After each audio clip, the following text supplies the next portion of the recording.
धनुष टूट गया। लोगों ने कहा इतना कठोर धनुष और राम जी तो इतने कोमल, कैसे उनसे ये धनुष टूट गया? राम जी तो बड़े कोमल हैं। लेकिन कितने कोमल हैं? बोले कोमलता का एक उदाहरण आपको बताएं। श्री लक्ष्मी जी, भगवती महालक्ष्मी जब वैकुंठ में चलती हैं तो वैकुंठ के पार्षद लक्ष्मी जी के लिए कमल के पराग के पावड़े बिछाते हैं। कमल पुष्प लेकर के, तो कमल पुष्प जब कई दिन का पुराना हो जाता है तो कमल पुष्प लेकर के ऐसे ऐसे झाड़ो तो उसमें से पाउडर निकलता है, उसको कहते हैं पराग। भगवती महालक्ष्मी जब वैकुंठ में चरण विन्यास करती हैं, चलती हैं, तो वैकुंठ के पार्षद उनके लिए कमल की पराग को बिछाते हैं। और उस कमल की पराग पर जब लक्ष्मी जी चलती हैं तो लक्ष्मी जी इतनी कोमल हैं कि उनके चरणों में वो पराग भी गड़ने लगती है, चुभने लगती है। श्री पराशर भट्टर स्वामी जी, हमारे संप्रदाय के आचार्यों ने भगवान के विषय में कितना अनुभव किया है। रामानुज संप्रदाय की जो धरोहर है, आचार्यों के द्वारा रचित जो ग्रंथ हैं, ऐसे अभूतपूर्व हैं और ऐसे भावपूर्ण हैं महाराज कि उन ग्रंथों की अगर कथा हो तो वो कथा और भी विलक्षण। श्री पराशर भट्टर स्वामी जी महाराज भगवती लक्ष्मी के चरणों की कोमलता का जब वर्णन करते हैं तो कहते हैं कि पादारुन्तुदमेव पंकजरजश्चेटी भृशालोकितैः।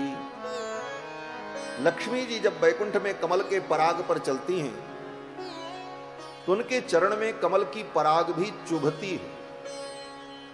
इतनी कोमल। और कितनी कोमल? बोले वैकुंठ की जो दासियां हैं वो बार बार सावधानी पूर्वक लक्ष्मी जी को देखती रहती हैं, पता नहीं कब कौन सा इशारा भगवती कर दें, कोई आज्ञा दे दें। तो लगातार अपलक नेत्रों से वैकुंठ की दासियां लक्ष्मी जी को निहारती रहती हैं। तो बार बार वो दासियां भगवती को देखती रहती हैं। तो उन दासियों के आंखों के प्रकाश से लक्ष्मी जी का शरीर कुम्हला जाता है, इतनी कोमल। बार बार दासियां देखती हैं तो लक्ष्मी जी का शरीर धीरे धीरे कुम्हलाने लगता है, इतनी कोमलता। पादारुन्तुदमेव पंकज रजः, पंकज की रज भी उनको गढ़ती है। चेटी भृशालोकितैः, उन दासियों के बार बार देखने पर उनका शरीर कुम्हला जाता है। लक्ष्मी जी इतनी कोमल है। जिनके चरण कमल इतने कोमल, उनका कर कमल कितना कोमल होगा। और उस कर कमल से जब भगवान के चरण को लक्ष्मी जी दबाती हैं तो लक्ष्मी जी को डर लगता है कि भगवान का अंग इतना कोमल है, कहीं जोर से मैंने दबा दिया तो कहीं इनके शरीर से कोई रस न टपकने लग जाए, ब्रह्मरस न प्रकट हो जाए। इसलिए लक्ष्मी भगवान के चरणों का स्पर्श किए बिना दूर से ही अपने कर कमल की छाया से भगवान के चरण का संवाहन करती। भगवान के चरण को पकड़कर ऐसे नहीं दबाती लक्ष्मी, केवल अपने हाथ को वहां तक ले जाती हैं और ऐसे ऐसे करती। ये कोमलता भगवान की, कि भगवान के चरणों का स्पर्श करने में लक्ष्मी जी को भी संकोच लगता है, कहीं ये इतने कोमल हैं और मेरे हाथ इतने कठोर हैं, कहीं इनको पीड़ा न हो जाए। इतने कोमल भगवान, इतने सुकुमार। और जब मिथिला में पहुंचे तो जनकपुर में, तो पुष्प वाटिका में फूल तोड़ने गए थे राम जी, साथ में लक्ष्मण जी भी थे। गुरु विश्वामित्र जी ने कहा था बेटा जाओ, पूजा का समय हो गया है, थोड़ा फूल ले आओ। तो पुष्प वाटिका में फूल लेने के लिए राम लक्ष्मण दोनों भाई जब गए, उसी समय जानकी जी सखियों के साथ गौरी का पूजन करने के लिए वाटिका में आई थी।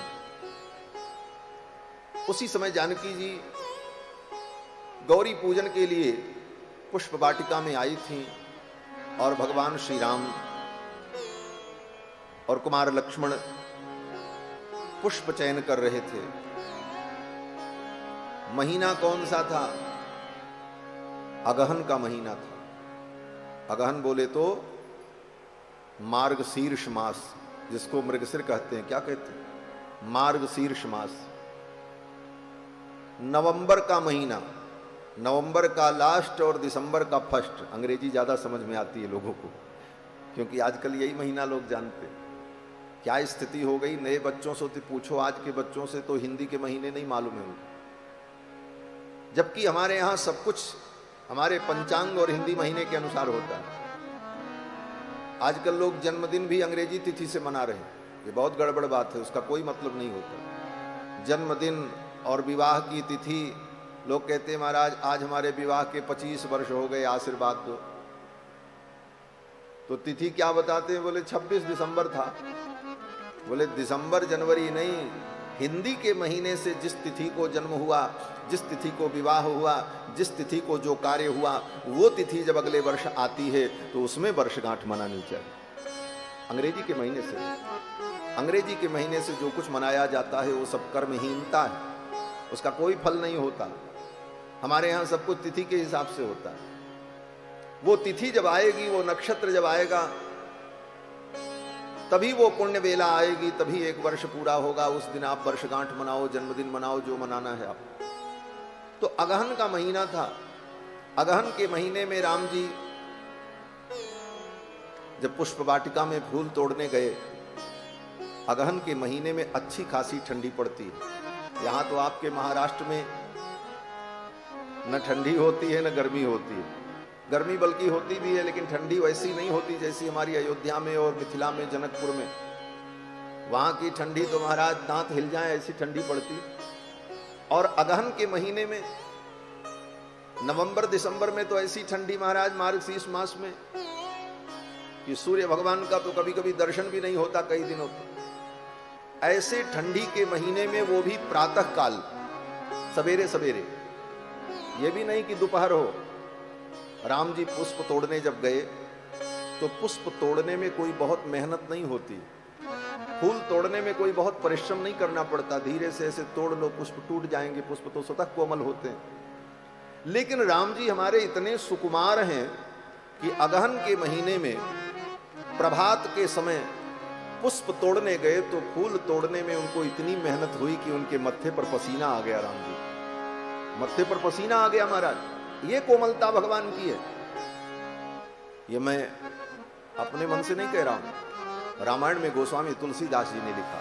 भाल तिलक श्रम बिंदु सुहाए, भाल तिलक श्रम बिंदु सुहाए, श्रवण सुभग भूषण छवि छाए, श्रवण सुभग भूषण छवि छाए, भाल तिलक श्रम बिंदु सुहाए, भाल तिलक श्रम बिंदु सुहाए। भाल तिलक श्रम बिंदु सुहाए। श्रम बिंदु माने पसीना, परिश्रम करने पर जो बूंदें आ जाती हैं मत्थे पर, उसी को श्रम बिंदु कहते हैं। राम जी को पसीना आ गया महाराज फूल तोड़ने में, इतने कोमल। इसीलिए मिथिला की सखियों ने भगवान से कहा, सरकार आप तो बड़े वीर बनते हो, बहुत बड़े वीर हो, रघुवीर हो, महावीर हो, लेकिन हमने आपकी वीरता देख ली पुष्प वाटिका में। बोले क्या देखा? बोले फूल तोड़ते समय आपके मत्थे पर पसीना आ गया, आपसे धनुष कैसे टूटेगा? फूल तोड़ने में जिसको पसीना हो वो इतना कठोर धनुष कैसे तोड़ सकता है? तो मिथिला की सखियों ने कहा कि काहे छूटल लिलार पर पसीना हो लाल, काहे छूटल लिलार पर पसीना, शरद के प्रभात रहे नाही दोपहरिया, नाही रहल जेठ के महीना हो लाल, काहे छूटल लिलार पर पसीना। मिथिला की सखियों ने कहा, सरकार आपके लिलार पर, मस्तक पर पसीना छूट गया फूल तोड़ने में, तो ये धनुष कैसे टूटेगा?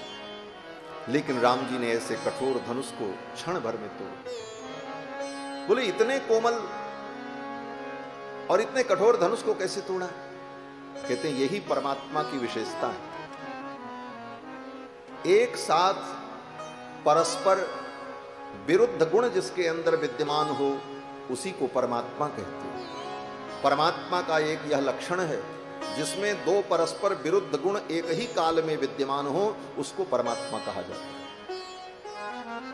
भगवान अत्यंत कोमल भी हैं और भगवान अत्यंत कठोर भी हैं। जो कठोर होगा वो कोमल नहीं हो सकता, जो कोमल होगा वो कठोर नहीं हो सकता। लेकिन भगवान अत्यंत कोमल भी हैं और अत्यंत कठोर भी। जो निर्गुण होगा वो सगुण नहीं होगा, जो सगुण होगा वो निर्गुण नहीं होगा, और भगवान सगुण निर्गुण दोनों हैं। जो अणु होगा वो महान नहीं होगा, जो महान होगा वो अणु नहीं होगा। भगवान अणु भी हैं और महान भी हैं। अणोर अणियान महतो महियान, वेद ने कहा। परस्पर विरुद्ध गुण का जो आश्रय होता है उसे परमात्मा कहते हैं। ये परमात्मा का एक लक्षण है। हमारे आप में परस्पर विरुद्ध गुण नहीं रह सकते। आप अगर बहुत कोमल हैं तो आपके शरीर में कठोरता नहीं हो सकती, लेकिन भगवान अत्यंत कोमल भी हैं और अत्यंत कठोर भी। वज्रादपि कठोराणि मृदूनि कुसुमादपि, वज्र से भी ज्यादा कठोर और पुष्प से भी ज्यादा कोमल। ये दोनों विशेषताएं भगवान में सदा विद्यमान रहती। भगवान विरुद्ध गुण के आश्रयभूत हैं। वो इतना कठोर धनुष और क्षण भर में भगवान ने तोड़ दिया। किसी भक्त ने कहा धनुष को तो राम जी ने तोड़ा ही नहीं, वो तो अपने ही टूट गया। हमारे क्यों टूट गया? बोले शंकर जी का धनुष था। शंकर जी ने पहले से ही अपने धनुष को सिखाया था। क्या सिखाया था? बोले देखो चेला, मेरी बात मानना। धनुष ने कहा हाँ गुरु जी बताओ। भगवान शंकर का ही तो चेला है ये धनुष। तो भगवान ने अपने उस धनुष को सिखा दिया था, देखो मेरे आराध्य, मेरे परम प्राण प्रिय श्री रघुनंदन जब धनुष तोड़ने के लिए आगे बढ़ेंगे तो मेरे राम जी को कोई कष्ट न हो। वो बड़े कोमल हैं, बड़े सुकुमार हैं। तुम ऐसा करना कि उनके हाथ में जाते स्वयं टूट जाना, उनको न तोड़ना। ये पहले से ही भगवान शंकर ने उस धनुष को सिखा रखा था। तुलसी सो राम के सरोज पानी परसत ही। तुलसीदास जी का ये भाव है कि तुलसी सो राम के सरोज पान परसत ही, टूट्यो मानो बारे ते पुरारी ने पढ़ायो है। पहले से ही पुरारी ने, भगवान शंकर ने उसको पढ़ा रखा था, सिखा रखा था कि जैसे राम जी छुएंगे तुम टक्क से टूट जाना, हमारे राम जी को परिश्रम न करना पड़े। इसलिए राम जी के हाथ में आते ही धनुष अपने आप टूट गया। इसीलिए जब परशुराम जी आए क्रोध करके, धनुष किसने तोड़ा, किसने तोड़ा? जिसने धनुष तोड़ा है मैं उसे दंड दूंगा। तो तोड़ा तो राम जी नहीं था, लेकिन लक्ष्मण जी ने कहा। लक्ष्मण जी ने क्या कहा? बोले लक्ष्मण जी ने कहा कि छुवत टूट रघुपति ही न दोषु। राम जी के छूते ही वो टूट गया। राम जी ने तो कुछ किया ही नहीं, वो तो केवल छू रहे थे, देख रहे थे, तब तक अपने आप वो धनुष टूट गया। धनुष जब टूट गया, एक बड़ा सुंदर भाव कह करके आगे बढ़े। कथा तो आपको सब मालूम है, कथाओं में भाव का ही मूल्य है। एक भाव ये है कि जब जानकी जी बरमाला लेकर के राम जी के सामने खड़ी थी और शर्त ये थी कि धनुष टूटे तब जानकी जी बरमाला डाले। जानकी जी को जब राम जी ने देखा तो जानकी जी के विलक्षण सौंदर्य को देखकर, उनके दिव्य स्वरूप को देख करके राम जी के मन में लगा कि मेरी जानकी को किसी की नजर न लग जाए। इतने लोग सभा में एकत्रित हैं और मेरे जानकी के मुखमंडल को देखकर कहीं किसी की नजर इनको न लग जाए और कहीं मेरी ही नजर इनको न लग जाए। तो राम जी ने सोचा नजर उतारने का कोई उपाय करना चाहिए। जब नजर लग जाती है तो माताएं क्या करती हैं? बोले राई नोन उतारती हैं। नजर लग जाती है तो कुछ नहीं मिलता तो एक तृण उठाकर एक तिनका उठाकर, एक घास लेकर, उस घास को ही मुख पर घुमाकर उसे तोड़कर नजर उतारती हैं माताएं। ये दृश्य राम जी ने अयोध्या में देखा था। कब? बोले कभी कभी मां कौशल्या अपने रामलला की नजर उतारने के लिए तृण ही लेकर के उसी तृण से ही नजर उतार देती थी। निरखत जननी तृण तोरे। गोस्वामी तुलसीदास जी कहते हैं कि मां कौशल्या भगवान का मुखारविंद जब देखती तो मैया कौशल्या को लगता कहीं हमारी नजर न लग जाए राम जी को, तो जो कुछ मिल जाए, कहीं तृण मिल जाए, कोई पत्ता मिल जाए, कुछ मिल जाए, तो उसी को लेकर राम जी के मुख पर घुमा करके तोड़ करके नजर उतार देती। श्याम गौर सुंदर दो जोरी, श्याम गौर सुंदर दो जोरी, निरखहि छवि जननी तृण तोरी, निरखहि छवि जननी तृण तोरी, निरखहि छवि जननी तृण तोरी, निरखहि छवि जननी तृण तोरी। श्याम गौर सुंदर दो जोरी, श्याम गौर सुंदर दो जोरी, श्याम गौर सुंदर। श्याम गौर,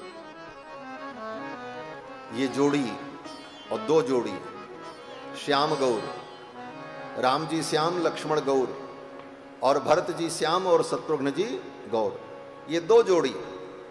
मां कौशल्या जब देखती, मां कैकेयी देखती तो तृण तोड़ करके नजर उतारती। तो राम जी ने सोचा आज मैं भी कुछ लेकर के नहीं आया, राई नोन लेकर के आया नहीं। मुझे पता होता तो मैं अयोध्या से राई नोन लेकर के आता, लेकिन अब यहां सभा में राई नोन कहां मिले।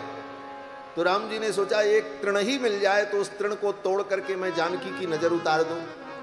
और तृण उठाने के लिए राम जी ने हाथ आगे बढ़ाया तो उनके हाथ में तृण की जगह पे वो धनुष ही आ गया, और धनुष को उठाया और जानकी जी के मुखमंडल पर ऐसे घुमाया और तोड़ करके जानकी जी की नजर उतार दी। सिय मुख डीठ लगे न राम ने धनु तृण तोड़े। किशोरी के मुख पर किसी की नजर न लग जाए, इसलिए राम जी ने उस धनुष को ही तृण के समान तोड़ दिया। सिय मुख डीठ लगे न राम ने धनु तृण तोड़े। धनुष को ही तृण के समान तोड़ दिया। लोगों ने जय जयकार की, सबने कहा वाह वाह, तोड़ दिया तोड़ दिया तोड़ दिया रे रघुवर ने धनुषिया, धनुष टूट गया। सब लोग प्रसन्न हो गए।